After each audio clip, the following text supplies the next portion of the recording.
श्रियकान्ताय कल्याणनिधये निधयेतिनाम् श्रीवेङ्कटनिवासाय श्रीनिवासाय मङ्गलम्।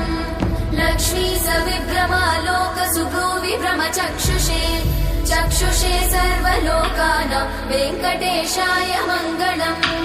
श्रीवेङ्कटाद्रिशृङ्गाग्रमङ्गलाभरणाङ्गये मङ्गलानां निवासाय श्रीनिवासाय मङ्गलम्।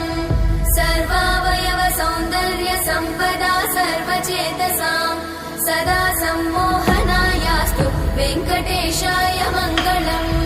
नित्याय निरवध्याय सत्यानन्दचिदात्मने सर्वान्तरात्मने श्रीमद् वेङ्कटेशाय मङ्गलम्।